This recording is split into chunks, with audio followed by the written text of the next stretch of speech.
आप सभी का स्वागत है अपने YouTube चैनल जी एजुकेशन वर्ल्ड में। शाम सूरज को ढलना सिखाती है, समा परवाने को जलना सिखाती है। शाम सूरज को ढलना सिखाती है, समा परवाने को जलना सिखाती है।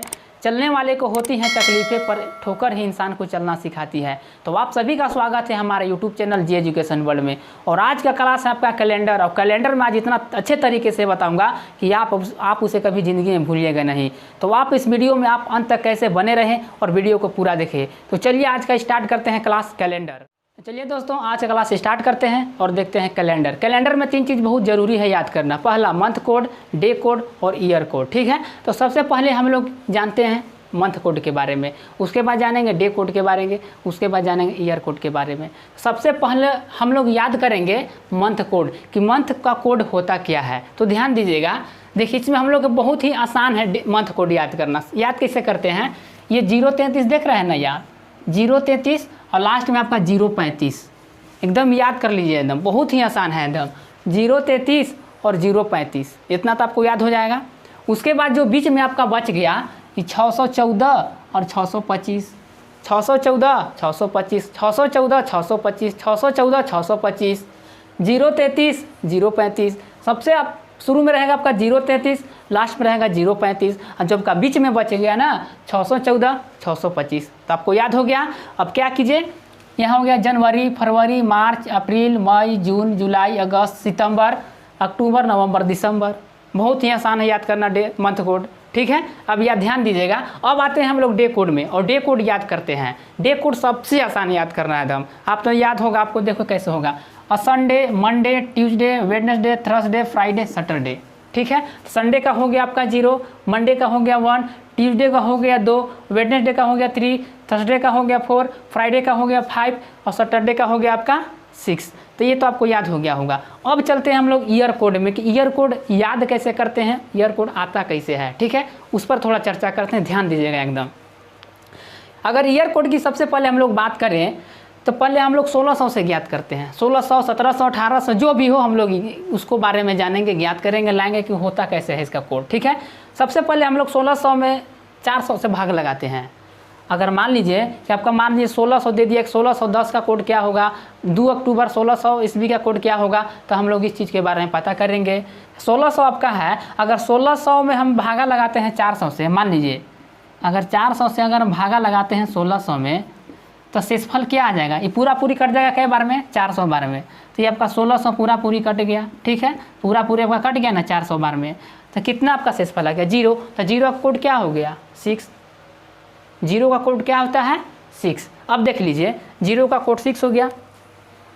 अब देखते हैं, अब फिर भागा लगाते हैं हम लोग 1700 में भागा लगाते हैं। तो 400 से 1700 में भागा लगाते हैं, 400 में 1700 में भागा लगाएंगे तो कितना बार में जाएगा, 4 चौके 1600, 4 चौके हो गया आपका कितना 1600।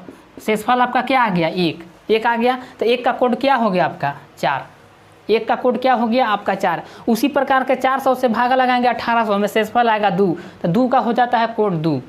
उसी प्रकार फिर 1900 में भागा लगाएंगे 400 से, तो शेषफल आएगा 3 और 3 का कोड हो गया 0। अब आ जाएंगे 2000 में, तो 2000 में पूरा पूरी भाग लगेगा, शेषफल आएगा 0, तो 0 का कोड को क्या हो गया 6। ठीक है, आप समझ गए होंगे। अब देखिए, अब चलते हैं हम लोग प्रश्न पर, और प्रश्न कैसे बनाते हैं अब उस पर चर्चा करते हैं। ध्यान दीजिएगा, आपका पहला प्रश्न है कि 2 अक्टूबर 2010 को सप्ताह का कौन सा दिन होगा। यानी 2 अक्टूबर और 2010 को सप्ताह का कौन सा दिन होगा। तो सबसे पहले प्रश्न बनाने से पहले हम इस पर आते हैं और इसके बारे में जानते हैं कि आखिर है क्या ये। ठीक है, एकदम ध्यान दीजिएगा। पहला आपको लिखना पड़ेगा तारीख, पहले तारीख का कोड, पहले तारीख लिखना पड़ेगा। उसके बाद माह लिखना पड़ेगा, यानी माह का कोड क्या होता है उसको लिखना होगा आपको। उसके बाद वर्ष, वर्ष क्या है उसको लिखना होगा। वर्ष जो है, वर्ष में फिर 4 से भाग लगाते हैं और उसका जो भागफल बचता है उसको लिखते हैं। ठीक है, उसके बाद आते हैं शताब्दी कोड, उसके बाद शताब्दी कोड लिखेंगे। देखिए कैसे बनाएंगे। पहला आपका है 2 अक्टूबर, तो यहाँ पर 2 लिख दिए। ठीक है, उसके बाद है अक्टूबर, अक्टूबर का कोड क्या हो जाएगा आपका 0, अक्टूबर का कोड हो जाएगा आपका 0, तो यहाँ पर 0 लिख दिए। प्लस आगे है वर्ष, कौन सा वर्ष है 2010, तो यहाँ पर 10 लिख देंगे। ठीक है, उसके बाद यहाँ पर आते हैं वर्ष, और वर्ष में 4 से जब भाग लगाएंगे, वर्ष में जब 4 से भाग लगाने, कहने का मतलब ये है कि मान लीजिए यहाँ पर वर्ष है 10। ठीक है, अब 10 में जब हम 4 से भाग लगाते हैं 4 दूनी के 8 हो गया, ठीक है, शेषफल 2 बच गया। यहाँ भागफल क्या आया, यहाँ भागफल लिखा जाता है। जब वर्ष में भाग लगाते हैं 4 से तो जो भागफल बचता है वो यहाँ पर लिखाया जाता है। तो यहाँ पर हम 2 लिख दिए, ठीक है। प्लस शताब्दी कोड, शताब्दी कोड जानते हैं 2000 का कोड क्या होता है। तो 2000 का कोड क्या हो गया आपका 0, 2000 का कोड क्या हो गया 0। देखिए अब 0 कैसे आया, मान लीजिए कि जब 2000 का कोड हमको पता नहीं है, ज्ञात करना है, तो 2000 में जब 400 से भाग लगाते हैं, जब 400 से भाग लगाते हैं पूरी कट जाता है, तो आपका शेषफल जो बचता है ना वो 0 बचता है। शेषफल 0 बचता है, तो 0 का कोड होता है आपका 6, 0 का कोड क्या हो जाएगा आपका 6, ठीक है। तो ये अब और उसके बाद क्या करते हैं, 7 से हम भागा लगा देते हैं, ठीक है। आप इतना समझ गए होंगे। अब इसको जोड़ देते हैं। अब जोड़ने के बाद जितना आएगा उसमें 7 से भागा लगाएंगे और 7 से भागा लगाने के बाद जितना शेषफल आएगा वो मेरा आंसर हो जाएगा। अब देखिए जोड़ते हैं, यहाँ पर कितना हो गया 2 और 10 हो गया आपका 12, 12 और 2 कितना हो गया 14, 14 और 6 कितना हो गया आपका 20, 20 बटा में 7, 20 बटा में आपका हो गया 7। अब 7 से जब भागा लगा देंगे, देखिए जब 7 से हम भाग लगाते हैं 20 में, जब 7 से भाग लगा देंगे 20 में, तो देखिए शेषफल क्या आता है 7 दूनी आपका हो गया 14, 7 दूना आपका हो गया 14, तो यहाँ पर 14 लिख दीजिए। अब 10 में से अगर 4 घटाते हैं तो आपका बच गया शेषफल 6, यानी जो शेषफल आता है ना वही आपका आंसर हो जाता है। तो शेषफल क्या आ गया 6। तो पूछा क्या था कि सप्ताह का कौन सा दिन होगा, तो जो 6 आया उस सप्ताह में कौन सा दिन हो जाएगा मेरा, तो सैटरडे यानी कि शनिवार। समझ गए होंगे, आपका आंसर हो गया यहाँ पर शनिवार, ठीक है।